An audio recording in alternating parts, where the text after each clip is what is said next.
आप सभी विद्यार्थियों का इस YouTube चैनल रामलीलाल क्लासेस में स्वागत है। अगर बात हम लोग करें क्लास 10th की, तो हम अभी तक पढ़ रहे थे प्रकाश का परावर्तन। परावर्तन से हम लोग क्या कर रहे थे, किसी वस्तु का प्रतिबिंब बना रहे थे, वो भी दर्पण की सहायता से।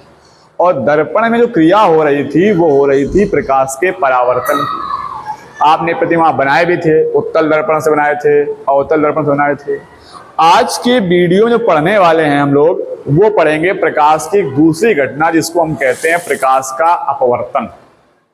अभी तक हम लोग क्या पढ़े थे, प्रकाश का परावर्तन। परावर्तन में होता क्या था कि प्रकाश किरण एक पारदर्शी माध्यम से आ करके वहीं पर टकराती थी किसी चिकने या ऐसे पृष्ठ पर जिससे परावर्तन होता था, और टकरा के उसी माध्यम, जिस माध्यम से आई थी, जिस पारदर्शी माध्यम से आई थी, उसी पारदर्शी माध्यम में लौट जाती थी। यानी माध्यम का कोई परिवर्तन नहीं होता था। वहां हमने बात की थी नियमित परावर्तन की, अनियमित परावर्तन की, अविलंब क्या होता है, आपतिरण क्या होती है, आपतन कोण, परावर्तन कोण, फिर प्रतिबिंब कितने प्रकार के होते हैं, सब बातें हुई थी। अब जो नई घटना पढ़नी है वो हमें पढ़नी है प्रकाश का अपवर्तन। तो आज का हम लोगों का जो टॉपिक है वो है प्रकाश का अपवर्तन। प्रकाश का अपवर्तन, जिसको हम कह सकते हैं रिफ्रैक्शन। उसको हम क्या बोलते थे, रिफ्लेक्शन बोलते थे, रिफ्लेक्शन। इसको हम क्या बोलेंगे, रेफ्रैक्शन। रिफ्रैक्शन किसका, of light. Refraction of light. क्या होता है रिफ्रैक्शन, क्या घटना होती इसमें है।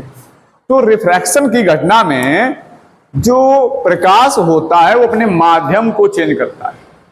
यानी वो किसी एक माध्यम से आता है और किसी दूसरे पारदर्शी माध्यम में जाता है, और जैसे ही वो माध्यम बदलता है तो उसकी जो चाल होती है वो बदल जाती है।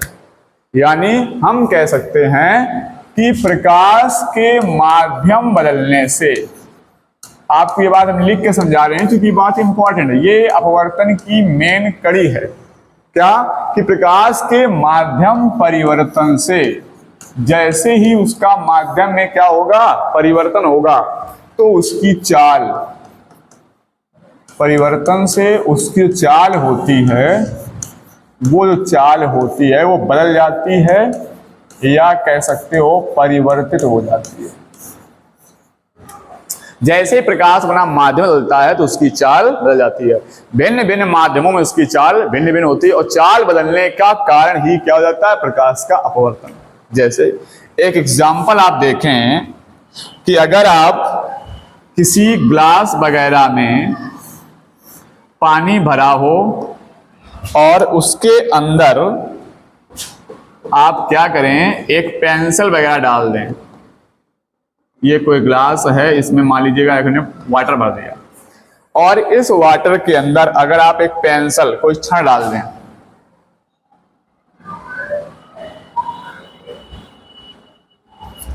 तो ये पेंसिल आपको ऐसी सीधी होनी पड़ी, आपकी है, ऐसे पेंसिल पड़ी हुई है, लेकिन ऐसे दिखेगी नहीं। तो इसको आप देखेंगे तो कुछ आपको ऐसी दिखेगी, इस टाइप से पड़ी पेंसिल ऐसे थी सीधी, लेकिन आपको दिखे से बाहर देखोगे तो आपको यहाँ, अगर आपकी आंख है और आप यहाँ से देख रहे हैं तो आपको पेंसिल कुछ इस टाइप की दिखती है। कोई छड़ डाल दें, पेंसिल डाल दें, ऐसा हुआ क्यों, इसकी घटना का रीजन क्या है, तो वो रीजन है प्रकाश का अपवर्तन। ये अपवर्तन की वजह से हुआ है, क्योंकि प्रकाश पहले कहाँ आया है, वायु में आया है, और फिर प्रकाश कहाँ प्रवेश कर रहा है, जल में प्रवेश कर रहा है।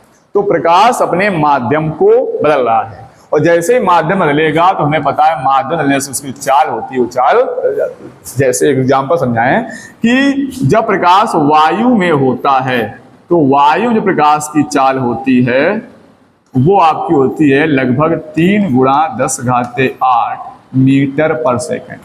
लगभग क्यों कह दिया, क्योंकि सबसे ज्यादा प्रकाश की चाल होती निर्वात में, वैक्यूम, जहां कोई माध्यम नहीं है उसको निर्वात बोलते हैं। फ्री स्पेस, अंतरिक्ष वगैरह, जहां कोई माध्यम ही नहीं है, और वहां पर प्रकाश की चाल बिल्कुल फिक्स मानी गई है, 3 × 10⁸ मीटर पर सेकेंड।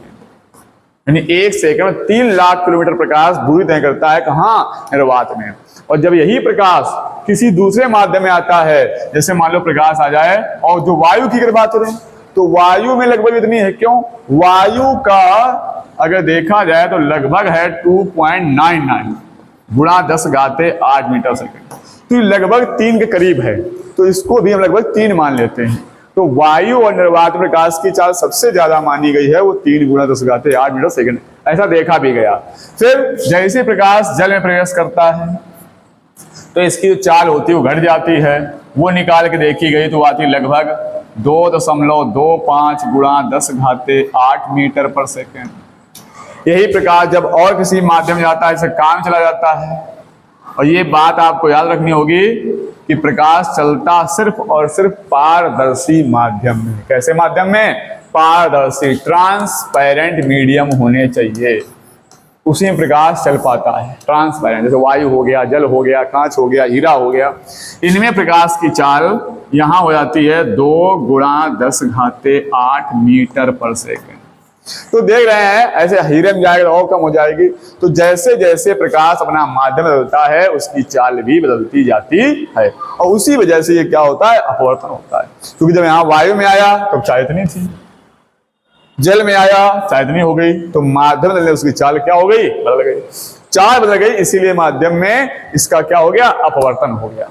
ऐसे बहुत सारे एग्जाम्पल आपको मिलेंगे कि अगर इसी गिलास में कोई सिक्का डाल दिया जाए, इसमें स्वच्छ पानी भर दें हम, ये जल भरा हुआ है, और इसी जल के ग्लास में यहां पर एक सिक्का डाल दिया जाए, इस जगह पर, यहां पर ये कोई कॉइन पड़ा हुआ है, लेकिन जब आप बाहर से देखोगे ऊपर से तो ये कॉइन यहां नहीं दिखेगा, आपको कॉइन कुछ ऊपर उठा लगेगा। इस जगह है कॉइन यहां पर और दिखेगा आपको यहां पर।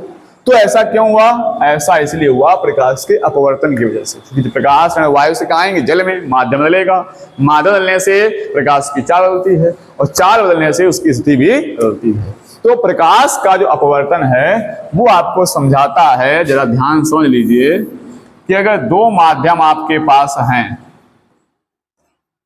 एक ये माध्यम फर्स्ट और ये दूसरा माध्यम सेकेंड,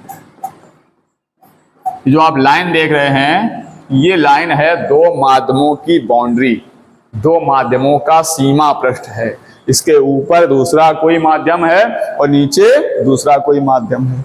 अब अगर इस माध्यम में एक हम लंब डाल दें, पहले माध्यम का ये लंब हो गया, इसको हम अभिलंब कहते हैं, और इंग्लिश में इसको आप नॉर्मल कह सकते हो। ये पहले माध्यम का लंब पड़ा, इस तल पर क्या डाल दिया? लंब डाल दिया। दूसरे माध्यम में देखोगे इसी प्रकार से, तो दूसरे माध्यम का ये विलंब हो गया, ये दूसरे माध्यम का विलंब है। अब मान लीजिए कोई प्रकाश किरण हमने आपतित की, यहां से कोई प्रकाश किरण आ रही है, ऐसे ये प्रकाश किरण आपतित हुई, डाली गई है। साइंस की भाषा में इसको हम आपतित किरण कहेंगे। क्या कहेंगे? आपतित किरण, आपतित किरण। इंग्लिश में आप इसको इंसिडेंट रे भी कह सकते हो, इंसिडेंट की गई। अब ये किरण हमारे हिसाब से, आपके हिसाब से इसको ऐसे जाना चाहिए था, इस प्रकार से, लेकिन ऐसे जा नहीं पाती है। क्यों? क्योंकि इसका जैसे ही माध्यम बदलता है तो माध्यम बदलने से चाल भी बदल जाती है, और चाल बदलने से क्या होता है? ये अपने रास्ते से, अपने मार्ग से कुछ विचलित हो जाती है। कुछ इस प्रकार से ऐसे हो सकती है, ये इसका रास्ता क्या है? थोड़ा सा परिवर्तित हो गया, बदल गया, किसकी वजह से? चाल के बदल जाने से। क्योंकि जो किरण जहां से आ रही थी वो एक विरल माध्यम लिया हमने, एक ऐसा माध्यम जिसके जो अणु हैं वो पास पास नहीं है, दूर दूर हैं, या उसका अपतनांक बहुत कम है, और जिस माध्यम में जा रही है उसके अणु पास पास है, वो सघन माध्यम है, तो बराबर टकराने की वजह से इसका जो रास्ता है वो बदल जाता है। माध्यम बदला तो उसकी चाल भी बदल गई। ऐसे समझ लो जैसे आपको जमीन पे दौड़ना हो तो आप बड़ी स्पीड दौड़ जाओगे, क्योंकि वहां पे आपको वायु का विरोध करना है, और उसी जमीन में कुछ पानी भरा हो और फिर आप दौड़ने कहा जाए तो आपकी स्पीड कम हो जाएगी, क्योंकि पानी सघन माध्यम है एयर की अपेक्षा, उसका ज्यादा पास पास है, तो आपकी स्पीड को कम करेंगे। तो उससे क्या हुआ कि यहाँ माध्यम बदल जाने से प्रकाश की चाल बदल जाती है, और जैसे चाल बदलती है तो ये प्रकाश कण अपने मार्ग से कुछ विचलित हो जाती है। ये प्रकाश का विचलन ही प्रकाश का अपवर्तन कहलाता है। हमने क्या देखा कि जैसे ही प्रकाश एक पारदर्शी माध्यम से दूसरे पारदर्शी माध्यम में गई तो उसका क्या हो गया, अपने मार्ग से कुछ विचलन हो गया, कुछ अपने मार्ग से भटक जाती है। इसी घटना को कहते हैं प्रकाश का अपवर्तन। तो परिभाषा क्या बन गई कि जब प्रकाश किरण किसी एक पारदर्शी माध्यम से दूसरे पारदर्शी माध्यम में जाती है तो वह अपने मार्ग से कुछ विचलित हो जाती है। इस घटना को प्रकाश का अपवर्तन कहते हैं। डेफिनेशन क्या बनी कि जब प्रकाश कण एक पारदर्शी माध्यम से दूसरे पारदर्शी माध्यम में जाती है तो वह अपने मार्ग से कुछ विचलित हो जाती है। इस घटना को प्रकाश का अपवर्तन कहते हैं। ध्यान रखना होगा कि ये आपतित किरण है, ये सब विलंब के साथ एक कोण बना रही है। ये आपतित किरण ने बनाया है, इसलिए इस कोण को हम आपतन कोण, इंसिडेंट एंगल कहते हैं। आपतित किरण अभिलंब के साथ, ये आपतित किरण इस अभिलंब के साथ जो कोण बनाती है उसे आपतन कोण कहते हैं। इसे आई से संकेत करेंगे।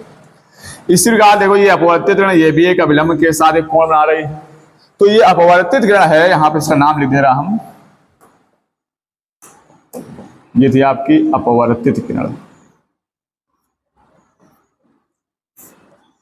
ये अपवर्तित किरण इस अभिलंब के साथ जो कोण बनाती है इसको हम कहते हैं अपवर्तन कोण, रिफ्रैक्शन एंगल। तो ये दो कोण बनते हैं, पहले माध्यम ये आपतन कोण बन गया, दूसरे माध्यम ये अपवर्तन कोण बन गया। अब क्या होता है, अब इसमें अपवर्तन की घटना तो समझ में आ गई कि जब भी प्रकाश कण एक पारदर्शी माध्यम से दूसरे माध्यम में जाएगा तो अपनी मार्ग से क्या होगा, विचलित हो जाएगा। क्यों विचलित होगा, क्योंकि उसके माध्यम में जो चाल है वो परिवर्तित हो रही है। इस वजह से क्या हो जाता है, अपवर्तन हो जाता है।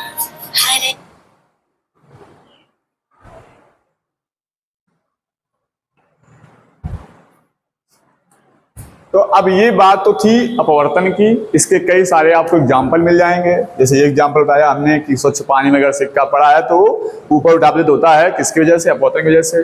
किसी पानी में अगर कोई पेंसिल या छड़ डाल दी जाती है तो अपवर्तन के कारण मुड़ी हुई प्रतीत होती है। अगर ये पूछा जाए कि अपवर्तन का मुख्य कारण क्या है, अपवर्तन हुआ क्यों, तो उसका कारण ये है कि प्रकाश के माध्यम परिवर्तन से उसकी चाल बदल जाती है, या ऐसे कह सकते हो कि भिन्न भिन्न माध्यम प्रकाश की चाल भिन्न भिन्न होती है, इसी वजह से होता है प्रकाश का अपवर्तन। और भी आपको एग्जाम्पल मिल जाएंगे कि जो रात में तारे हमारे होते हैं वो टिमटिमाते हुए दिखाई पड़ते हैं, जो उनका प्रकाश है वो वायुमंडल में अपवर्तन के कारण हमें वो तारा जो होता है वो टिमटिमाता हुआ दिखाई पड़ता है, उसकी स्थिति होती है वो प्रतिक्षण बदलती रहती है। तो कई सारे एग्जाम्पल मिलेंगे, आपको बताते रहेंगे। अभी आप यहाँ देखिए अपवर्तन के नियम क्या होते हैं। तो अपवर्तन लिखने के बाद अगली हेडिंग हमारी है अपवर्तन के नियम,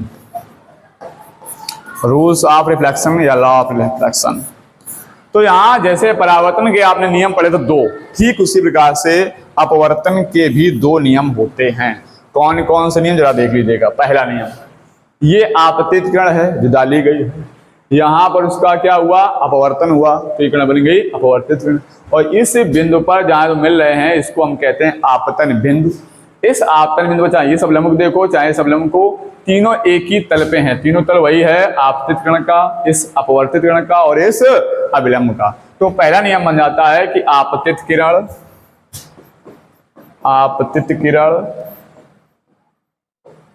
कामा अपवर्तित किरण तथा आपतन बिंदु पर अभिलंब, आपतन बिंदु पर कौन, अभिलंब। ये तीन हो गए, आपतित किरण हो गई, अपवर्तित किरण और अभिलंब, तीनों कहाँ होते हैं, एक ही तल में होते हैं, तीनों एक ही तल में होते हैं। ये हो गया अपवर्तन का पहला नियम। जो दूसरा नियम है वो दूसरा नियम दिया है स्नेल ने, सेकेंड नंबर, यहां देख लीजिएगा। दूसरा नियम है कि अगर एक निश्चित रंग की तरंग दैर्ध्य की बात की जाए, क्योंकि प्रकाश में बहुत सारे रंग होते हैं, अगर एक कोई फिक्स रंग लिया जाए, निश्चित तरंग दैर्ध्य ले ली जाए, तो ये जो आपतन कोण आप देख रहे हैं आई, इस आपतन कोण की ज्या मतलब साइन, एक निश्चित रंग की तरंग दैर्ध्य के लिए इस आपतन कोण की ज्या और अपवर्तन कोण की ज्या को हम क्या कहते हैं, साइन। साइन मतलब क्या होता है, ज्या होती है। तो हमने यहाँ लिख दिया आपतन कोण की ज्या और जो आपका ये अपवर्तन कोण है इसकी ज्या, इन दोनों का जो अनुपात होता है वो सदैव एक नियतांक होता है, यानी अनुपात हमेशा इनका नियत बना रहता है, कभी चेंज नहीं होता है। आपतन कोण की ज्या और अपवर्तन कोण की ज्या का अनुपात सदैव एक नियतांक होता है। ये किसकी वजह से हुआ, अपवर्तन की वजह से हुआ, तो साइन आई बटे साइन आर बराबर, इस नियतांक को हम लिख सकते हैं अपवर्तनांक, कर देंगे अपवर्तनांक। ये हमारा नियतांक जो होता है उसको हम बोल देते हैं अपवर्तनांक। ये अपवर्तनांक क्या है, दो माध्यमों के बीच में एक आपको अंक मिलेगा, उसको हम एन या म्यू से संकेत करते हैं। ये क्या हो गया, हमारा अपवर्तनांक हो गया। अगर पहले माध्यम के सापेक्ष दूसरे माध्यम के लिखेंगे तो इसको हम ऐसे भी ले सकते हैं कि साइन आई बटे साइन आर बराबर 1n2, पहले माध्यम के सापेक्ष दूसरे माध्यम का अपवर्तनांक। ये पहला माध्यम है, दूसरा माध्यम, दोनों के सापेक्ष अपवर्तनांक। ये दूसरे माध्यम का अपवर्तनांक है पहले के सापेक्ष, और इसको आप ऐसे भी ले सकते हैं साइन आई बटे साइन आर बराबर n2 बटे n1, n2 बटे n1। और जब चालों में इसको निकालेंगे तो 4 निकल के आएगा, आगे ऊपर समझेंगे इसको, v2 बटे v1। ये जो नियम है, ये जो फार्मूला है, ये वैज्ञानिक स्नेल ने दिया था। किसने दिया था, स्नेल ने दिया था। तो इसको स्नेल्स लॉ भी कहते हैं, स्नेल का नियम, इसे स्नेल का नियम भी कहते हैं, इसे स्नेल का नियम भी कहते हैं। क्या है स्नेल का नियम, पूछ दिया जाए स्नेल नियम किसे कहते हैं, तो स्नेल का नियम है, ये आपको फॉर्मूला पता होना चाहिए, साइन आई बटे साइन आर नियतांक। कैसे लिख देंगे, आपतन कोण की ज्या तथा अपवर्तन कोण की ज्या का अनुपात सदैव एक नियतांक होता है। इसे क्या कहते हैं, स्नेल का नियम। तो ये पूरा आपका था प्रकाश का अपवर्तन। अपवर्तन के दो नियम हो गए, अभी आपने पढ़ रखे। पहला नियम था कि आपतित किरण, अपवर्तित किरण तथा आपतन बिंदु पर अभिलंब तीनों एक ही तल पर होते हैं। और दूसरा नियम आपने पढ़ रखा कि आपतन कोण की ज्या और अपवर्तन कोण की ज्या का अनुपात सदैव एक नियतांक होता है। ये होते हैं दो अपवर्तन के नियम। अब यहां बनती हैं कुछ अपवर्तन की स्थितियां। क्या स्थितियां होती हैं, जैसे आपने देखा यहां पर इस जगह देखा कि प्रकाश किरण गई और अपने मार्ग से भटकी, तो भटकने के तो अगर देखा जाए तो हम इसको दो प्रकार से देख सकते हैं। अब पूछें कैसे, देख लीजिए। हम ऐसे कह सकते हैं कि मान लो प्रकाश की किरण इस प्रकार से जा रही थी और सीधे ना जा करके ऐसे हो गई, तो इसको आपने अपवर्तन कहा, ये आपतन कोण कह दिया, या अपवर्तन कोण कह दिया, ठीक है। लेकिन क्या अगर ऐसे हो जाए, यही घटना अगर इस प्रकार से दिखे आपको कि आपतित किरण जो है आपकी है वो ऐसे ना जा करके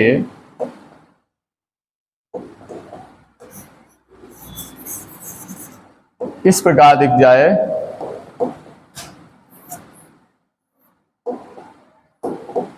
ये प्रकाश की किरण ऐसे जा रही थी और सीधे ऐसे ना जा करके ऐसे हो जाए, ये भी अपवर्तन है, ये भी अपवर्तन है, क्योंकि यहां भी प्रकाश कण अपने मार्ग से विचलित हुई है और यहां भी प्रकाश कण अपने मार्ग से विचलित हुई है। दोनों जगह अपवर्तन हो रहा है, यहाँ ये आपतन कोण बन गया और ये अपवर्तन कोण हो गया। अब प्रश्न उठता है कि ऐसा अपवर्तन कब होगा और ऐसा अपवर्तन कब होगा, तो इसके लिए आपको समझना पड़ेगा माध्यम। माध्यम आपके होते हैं दो प्रकार के, कितने प्रकार के, दो प्रकार के माध्यम होते हैं। एक माध्यम होता है विरल माध्यम, इसको हम रेयर कहते हैं, विरल माध्यम। और दूसरा आपका माध्यम होता है सघन माध्यम, जिसको हम डेंसर मीडियम कहते हैं। अगर हम लोग अपनी भाषा में बात करें विरल और सघन की, तो जो चीज दूर दूर हो विरल हो, कोई भी चीज है हवा के अणु दूर दूर है तो विरल है, जिसके पास होते जाए वो सघन है। जैसे जल है, जल के अणु पास पास सघन, कांच और पास पास और सघन। तो जितना अणु उसके पास पास होंगे उतना सघन होगा, जितने अणु उसके दूर दूर विरल होगा। लेकिन अगर प्रकाश के हिसाब से बताएं तो प्रकाश कहता है जिसका अपवर्तनांक ज्यादा हो वो सघन और जिसका अपवर्तनांक कम हो वो विरल। जैसे एक्सपेरिमेंटों में देखा गया कि अगर हम अपवर्तनांक कुछ बताएं आपको, जैसे मान लीजिएगा वायु है, वायु का अपवर्तनांक 1.003, और अगर हम जल का अपवर्तनांक लिखें तो वो होता है 1.33, कांच का लिखें तो होता है लगभग 1.56 प्रकार से। तो देखा जाए तो वायु से अपवर्तनांक जल का ज्यादा है, तो वायु की अपेक्षा जल सघन हो गया। लेकिन जब जल और कांच ले जाएंगे तो जल की अपेक्षा कांच का अपवर्तनांक ज्यादा है, तो जल की अपेक्षा कांच सघन हो गया। इसकी अपेक्षा जल कैसा माना जाएगा? विरल माना जाएगा। तो जिस माध्यम का अपवर्तनांक कम वो विरल और जिस माध्यम का अपवर्तनांक अधिक वो सघन। तो ये अपवर्तनांक डिसाइड करता है कौन माध्यम विरल है कौन माध्यम सघन है। अब अगर प्रकाश किरण आपकी विरल माध्यम में है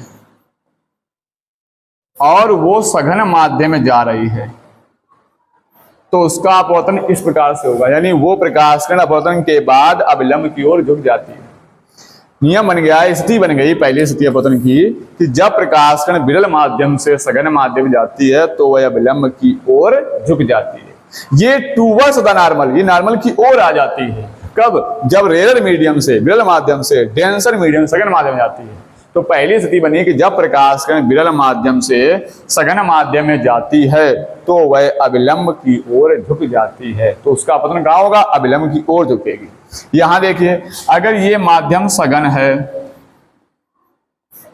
और ये माध्यम आपका विरल है, ये डेंसर मीडियम हो गया, ये रेयर मीडियम हो गया।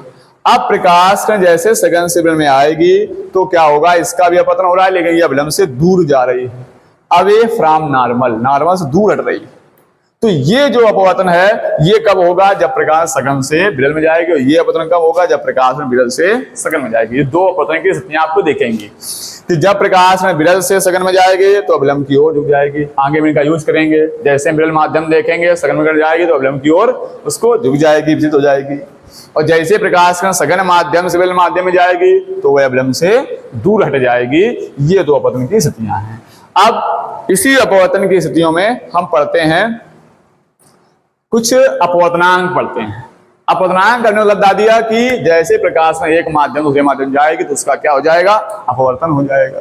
अपवर्तन को एग्जाम्पल बता दिए हमने आपको, अपवर्तन के नियम बता दिए और ये अपवर्तन की स्थितियां बता दी। अब हम पढ़ेंगे अपवर्तनांक के बारे में। अपवर्तनांक शब्द का मतलब है प्रकाश किरण का एक माध्यम से दूसरे माध्यम में जाने पर उसकी चाल का परिवर्तित हो जाना।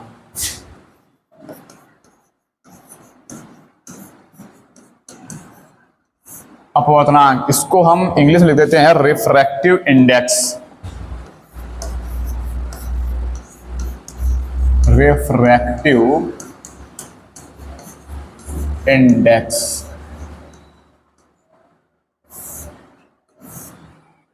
अपवर्तनांक मतलब क्या है? प्रकाश के माध्यम में चाल बदल जाना। चाल के बदलने से क्या होता है? अपवर्तनांक। ये दो प्रकार का होता है। एक आपका होता है निरपेक्ष अपवर्तनांक,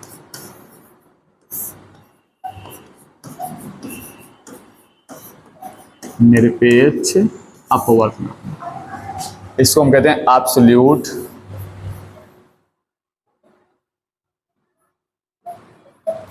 रिफ्रैक्टिव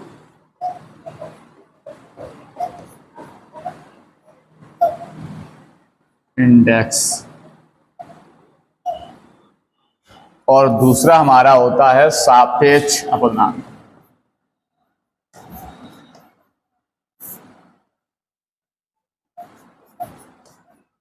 सापेक्ष अपवर्तनांक, इसको हम कहते हैं रिलेटिव।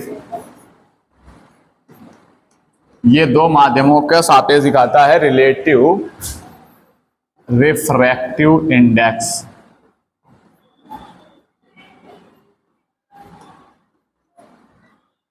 ये दो प्रकार के आपके अपवर्तनांक होते हैं, निरपेक्ष अपवर्तनांक और सापेक्ष अपवर्तनांक।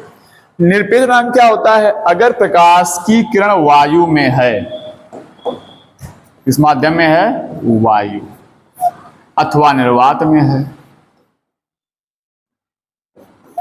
वायु में है अथवा निर्वात में है, तो उसमें जो उसकी प्रकाश की चाल होगी वो सबसे अधिक होती है, उसमें प्रकाश की चाल। और जब यही प्रकाश वायु अथवा निर्वात को छोड़ करके किसी अन्य माध्यम में प्रवेश करेगा तो उस माध्यम प्रकाश की चाल, वो माध्यम कुछ भी हो सकता है, जल हो सकता है, कांच हो सकता है, हीरा हो सकता है, कोई माध्यम, वायु को छोड़ करके अन्य कोई माध्यम हो, उस माध्यम में प्रकाश की चाल, उस माध्यम प्रकाश की चाल होती है। इन दोनों की चाल के अनुपात को हम कह देते हैं निरपेक्ष अपवर्तनांक। निरपेक्ष अपवर्तनांक, और इसको हम यन से संकेत करते हैं। 60 में इसको कहते हैं n बराबर हम C/V। C क्या है? वायु अथवा निर्वात में प्रकाश की चाल है, और V क्या है? दूसरे माध्यम प्रकाश चाल। दो चालें हैं तो अलग अलग मान लिया। C जो होती है वायु और निर्वात में प्रकाश चाल होती है, वो लगभग हमेशा फिक्स लेते हैं, उसकी C की वैल्यू हमेशा रहती है 3 × 10⁸। 3 × 10⁸ मीटर प्रति सेकेंड।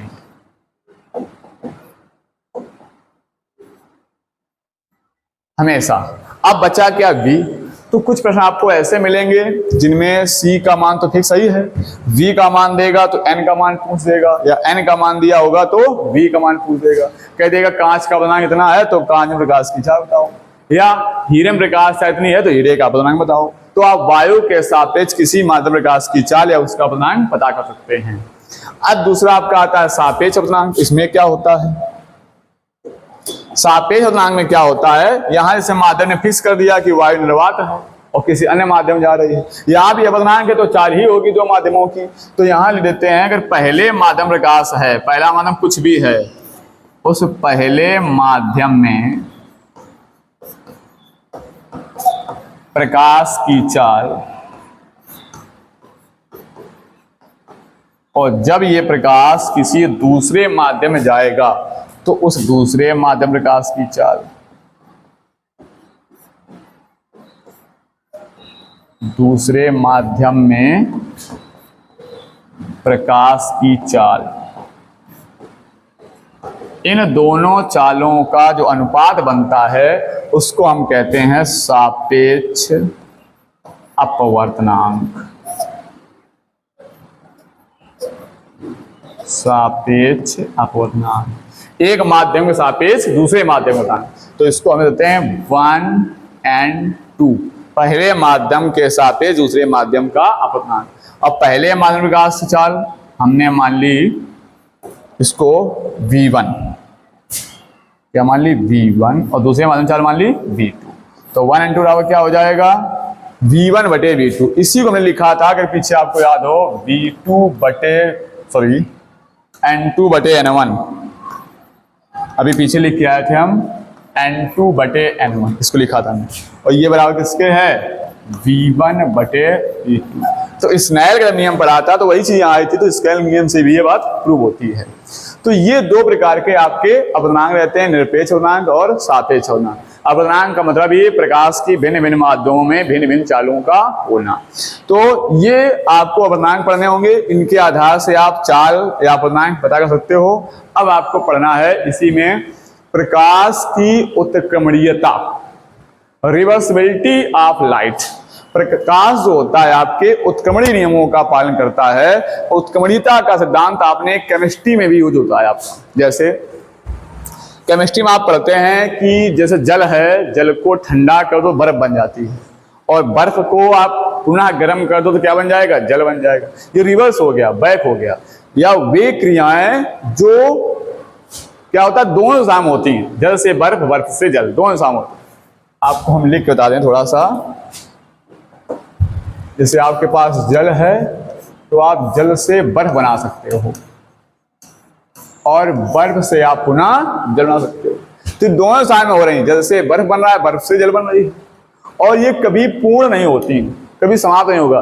जल से पहले ठंडा करो बर्फ बन जाएगी, फिर बर्फ गर्म कर दो फिर जल बन जाएगा, फिर जल को ठंडा कर दो फिर बर्फ बन जाएगी, फिर बर्फ गर्म कर दो फिर जल बन जाएगी। ये क्रिया हमेशा होती है, कभी पूर्ण नहीं होती है। तो ऐसे ही प्रकाश की उत्क्रमणीयता का भी सिद्धांत है, उसमें भी ऐसे ही होता है कि अगर आप प्रकाश देखें,